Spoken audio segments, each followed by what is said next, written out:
All right. Hello, Julianne. How are you? Hi, Ari. I'm good. How are you? Good. How has your semester been going so far? It's been a lot. There's always something to do. hmm Finals are coming up, thank Yeah, goodness.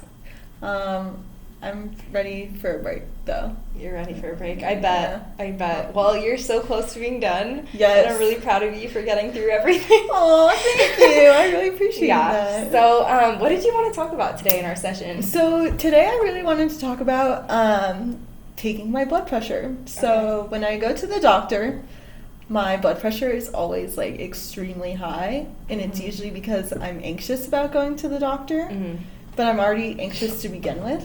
Mm-hmm. And so when I go, my blood pressure is like off the charts high, and they have a really hard time like distinguishing like whether this is like a true value or whether, I'm just have like white coat syndrome.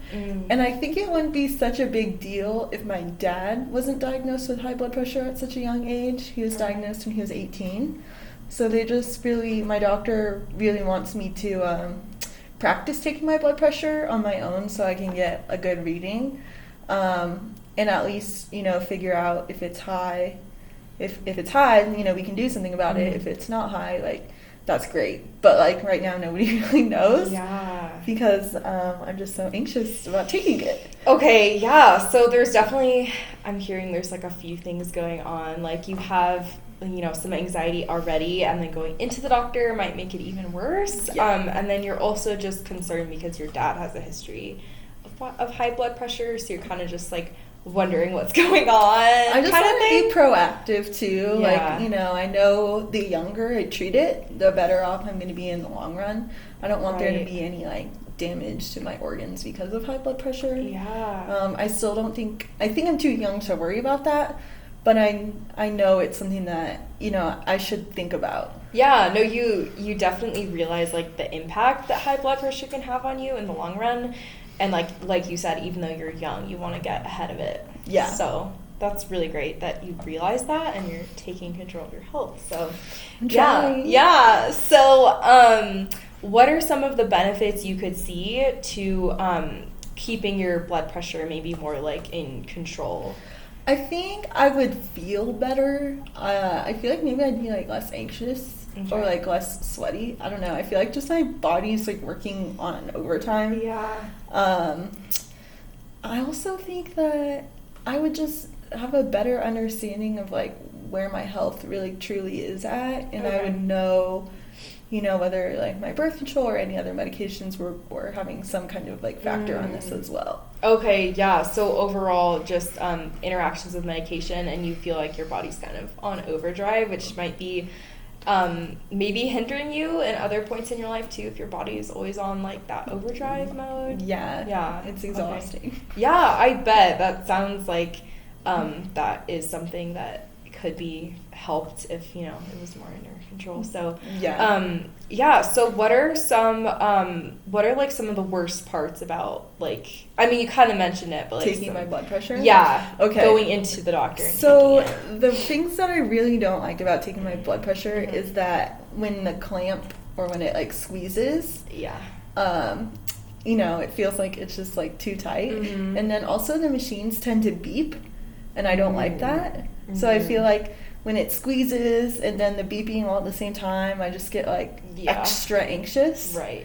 And it's hard for me to like take a step down and Mhm. like calm down. That's the part Yeah. I really don't like about Okay. taking my blood pressure. Yeah, just like that setting, being in the doctor, and like all those noises and the pressure might make it even go up higher. Exactly. than it really is, like you Exactly. said. Yeah. Yeah. Yeah, no, I definitely understand that. That's like it's like a common thing for a lot of people too. Right.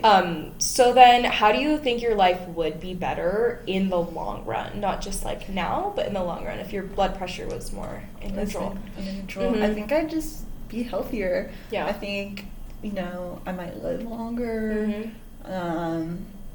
I think just my overall quality of life Yeah. would improve.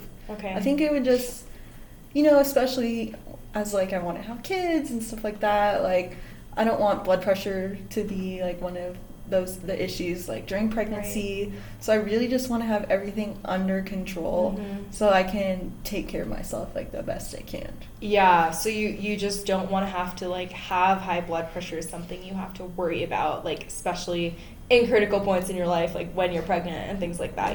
Or when I get older. Yeah. Because I know, you know, hypertension is a huge problem. Definitely. And I think being anxious, you know, already on top of that, I already have that, maybe that predisposition to high blood pressure. Okay. Yeah. So, you know, just like trying to keep it under control so that it doesn't get in the way of my life. That's really good. It's good that you're realizing that now though, and you know like the impacts that it could have on you later if it was something you didn't have to worry about. So that would be really awesome. Yeah. So what are some ideas that you have that you could maybe, I don't know, have your blood pressure in control, or maybe like have less nerves about getting your blood pressure taken? So what I did is I bought a wrist monitor. Okay. And so while it still like squeezes and tightens, it's not on the arm and it's not like as intense. Okay. So I feel like that's like a good start that I like have something. That's good. I know for sure, and this comes back to like conquering a fear. And what I learned in my like anxiety is that you have to just take it like a little bit at a time. Yeah. So we had the example when I was in therapy, like if you're scared of pineapples or eating pineapples, you just go to the store and look at a pineapple. Okay. Yeah. So for me, it's like, you know, just having the blood pressure thing out, you know, looking at it, putting it on without actually turning it on. Yep. And then once I get comfortable with it on, I think I would be able to take my blood pressure but not look at the numbers. That's a really great idea. I really like that concept of just kind of slowly easing into it step by step. Right. And getting comfortable with it. Exactly. So I think, you know, taking it without looking at the numbers would be helpful. But I do know that I will still get anxious just because of course. I'll be nervous. I'll want to look at that number, but I know that it's probably not a true value. Yeah. So it's not going to help me to really like look at it. Right. So like those nerves might be there a little bit always, but at least you'll be able to just get more comfortable with it and maybe be able to one day go in and be less anxious about it. Right. Yeah. And I think too, like just having, keeping my thoughts in check, like conquering those thoughts that are telling me like, oh, like you're gonna have a heart attack or like, you know, like those weird thoughts like something's gonna happen. I think keeping those under control while I'm doing this is going to be very important for me. But you know, that's always hard to do too. Yeah, absolutely. So just but I've never died taking my blood pressure before, so like why would I, you know? So I'm just trying to rationalize things. No, totally. Just keeping those thoughts kind of like a little more under control and just thinking, you know, like the positive parts and thinking like nothing bad has happened yet. Right. Just nothing bad is going to happen. Right. Just thinking more like in the moment, like how it's really going. So that's a really great idea. So then also, so you kind of mentioned about like how you're going to take your blood pressure. Do you have any ideas for ways that, let's say if that true value is higher that you want it to be, like ways that you would want to maybe bring it down or like just keep it where it is and not let it get any higher? So like I know exercise is going to be really important for that. So I'm trying really hard to stay active even though I'm in school. I don't feel like I'm doing the best job, but I feel like something's better than nothing. The other thing too, if it's high, my doctor said that he can put me on a low dose of blood pressure medication. It wouldn't be a big deal. Well, those are both great options that you've already thought about. The end result is like fine either way. It's all going to be fine. Absolutely. But it's just that, you know, getting to a true value. Yeah. And if it's high, that's fine. I just want to know. That I totally get that. You want to just like be aware, and then that way you can take the next steps, just knowing what it really is. Exactly. So I like that idea. And you mentioned too, like even when you're busy and like you can't exercise every day, like just a little bit is better than nothing. Yeah, like taking stairs, walking to school, that kind of stuff. Yeah, those are really great ideas. Yeah. That's awesome. So then looking more forward into the future, like how will you know that you are kind of being successful in these steps that we've kind of talked about? I think when I take my blood pressure and I'm less anxious about it, Okay. I think that will really show me. Okay. I do remember one time at Chico State when I went to the doctor, I took my blood pressure and it was completely normal. And so I was, pleasantly surprised, but I wasn't anxious about taking it. Oh, okay. So, because I had done it like so many times like that semester. Yeah. So I'm trying to use that experience as like a motivator. Okay. So I think just knowing, and like not being anxious about it is Yeah. really going to be like that success. Okay, yeah, so thinking back to that time when you were successful taking it and you maybe weren't as anxious, Right. thinking like, oh, I can do this, like I've done it before. Exactly. Yeah, that's really great. That's awesome. So then do you want any ideas that like have worked for other people that you might be interested in? Absolutely. Trying? Okay, so you mentioned kind of like the whole exercising thing, and I think that's really great. You're trying to, implement that and stuff. So something that I have in mind that could also like help you implement those extra steps is kind of like having maybe like a tracker or some sort, if that's something that you're into. So kind of like giving yourself like a little star, and it doesn't have to be like an app, and it you don't have to use it every day, but just kind of like you can kind of track like how often you got at least some movement in, like any movement that is applicable to what you can do, Right. And then kind of just like looking at your progress and being like, oh, like I'm like doing stuff, you know, like I'm at least doing these steps. I really like that idea. So yeah, how do you think about? I like doing that. Yeah. I already like counting my steps. Okay. Not Awesome. obsessively, Yeah. but I think it's a good way to kind of know like where I stand in terms of exercise. Yeah. So I think trying to take more steps will be really helpful in this. Okay, cool. So how often do you think you would be able to like implement that? Like how would you implement that? Like walking? Yeah, or just like what times of the day or days of the week would you kind of... With the weather getting colder, it's been a little bit hard.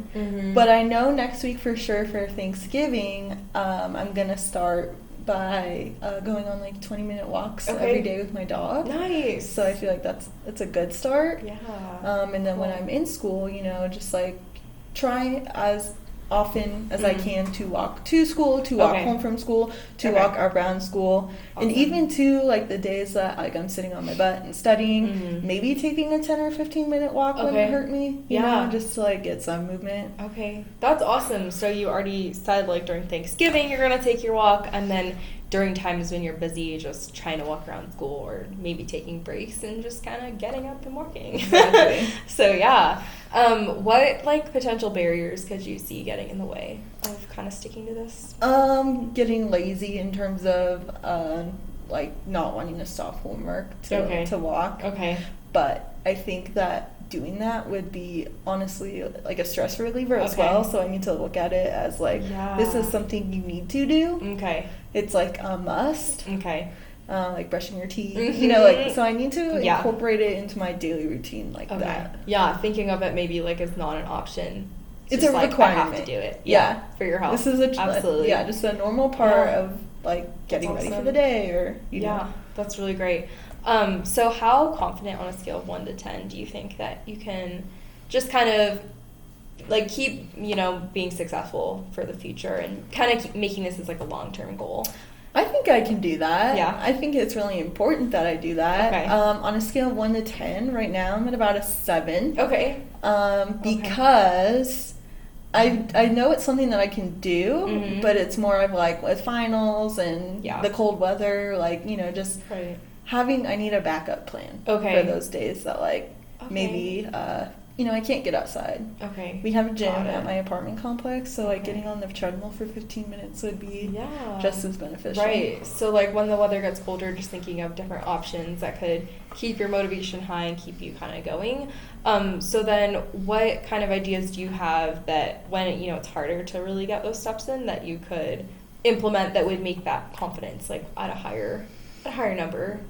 I think just knowing that like the gym is right there and that I only need to go for 15 minutes to really like get what I need. Okay. In the morning it's usually pretty dead. Yeah. So that's the best time to go. Okay, morning. So just trying to squeeze, like maybe even wake up like a half hour, an hour earlier so I can just do this. Okay, yeah. So just thinking of good times when the gym is less crowded and maybe setting like a reminder for yourself during those times when it might not be like as easy to just get it in your day. Right. Okay, cool. So do you have any like other questions or comments before we kind of wrap things up? No, the only thing I can really think of is that, you know, as much as I want to do this goal every day, I think I'm going to start with like 2 or 3 days a week. Yeah, okay. Just to get comfortable. And that way, the days that I don't, I'm like, it's okay. Absolutely. Yeah, so just setting yourself at a realistic goal. Yeah. Because you know there might be days where you can't implement it yet. And so you're aware that, you know, just starting slow is going to be the best for you. So exactly. That's really great. Cool. So it sounds like you have a really great goal for like this coming week and the next, even like ahead of time, like the winter. So you're going to kind of try to set reminders for yourself, to kind of keep yourself accountable, maybe wake up early, maybe track your progress and your steps. And then we kind of talked about slowly going into like the actually reading your blood pressure part. And it sounds like you're really taking like really great steps to like be able to do that. So yeah, one step at a time. Yeah, exactly. Literally. Awesome. All right. Well, thanks for coming in, and I hope everything goes well. Thank you so much. All right.